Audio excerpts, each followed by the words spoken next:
everyone, it's Livy here, aka Story Minded, and I'm back with another book recommendation video. This is The Garden of Bad Dreams by Christopher Hope. This is the second of the library books that I borrowed, and it's really nice going back to my old library because it's like, it really feels like going home in a way, because growing up I was always there, always getting books out. So it's lovely to have renewed my library card and got all that sorted out. So, what can I say about this book? It's a really interesting collection, and what I sort of got from it personally was this recurring motif of like belonging and identity, and sort of where do we fit in the world, and why are we the way we are, and all these different sort of motifs just kept recurring in all the different stories.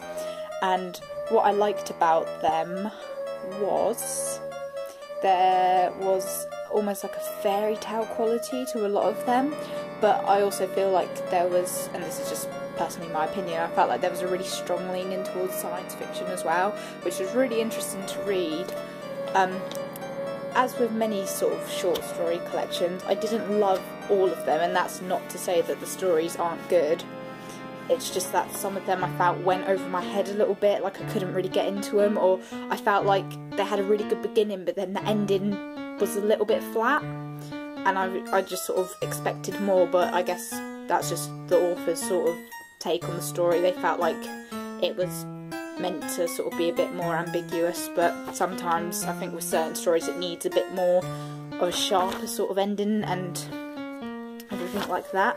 I'm just trying to have a quick look for, because I finished it today, I'm trying to reference some of my favourite ones.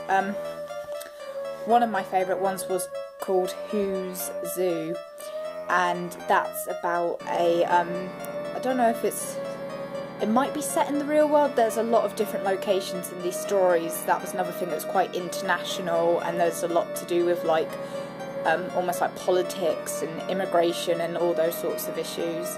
And Who's Zoo, I can't remember where it's set, but it's about a country that is in civil war, and the city zoo is like a really strategic location that the people want to get because it's like set on a hilltop and you have like a view of the whole city.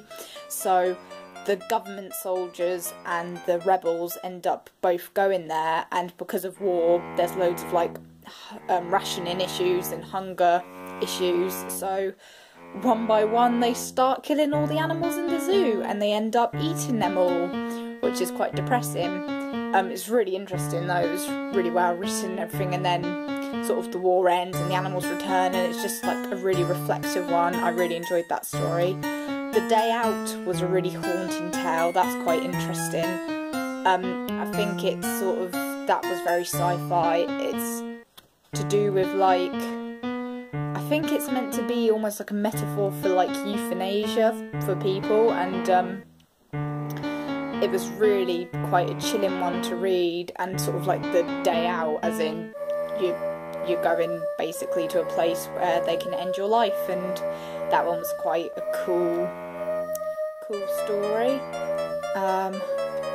How It Was another really sort of quite spooky one, and it makes you think a lot at the end, and that's about this storyteller who's retelling this story, and a lot of the sort of locals don't really believe him, and they're sort of quite angry about how he tells the story, and they're like, well, how do you know Sandrine, who's the lady who's sort of the main focus of the story, like oh, how do you know how she felt on that night? And that was a really good one, and it has like destruction in it, which is quite fun.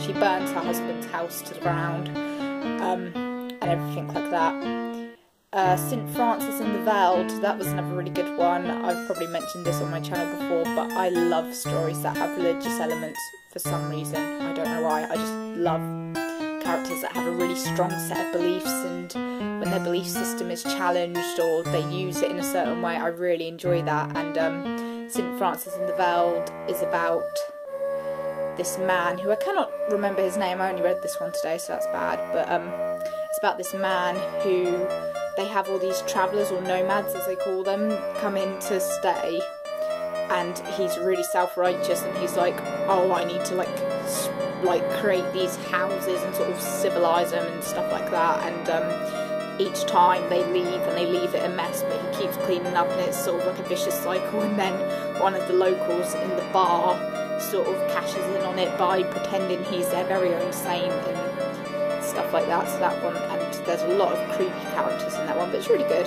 The violin, once again, that was another beautiful one. There's a lot of war imagery in this collection as well. The violin had really strong war imagery, and that one ended quite sad. It's about, I think it's this guy who was meant to be, he was a boy during the war, I can't remember which war, but he was a boy during the war, and he lived in Paris, and then he moved somewhere, and there's this Russian lady who comes along with this violin, and he becomes a bit obsessed with her and stuff. It was really good. And the last one that I loved in this collection was Gus. That's about a gorilla and a priest, and or a former priest, and who then ends up working in the zoo with this gorilla, and it was really good. Anyway, I highly recommend it, and I'll see you in another video. I will just say quickly, I have been doing more 712 more things to write about that I'm about to film now, and I'll try and get them edited and uploaded. But anyway, I hope you've enjoyed this story, and keep reading and writing. Bye!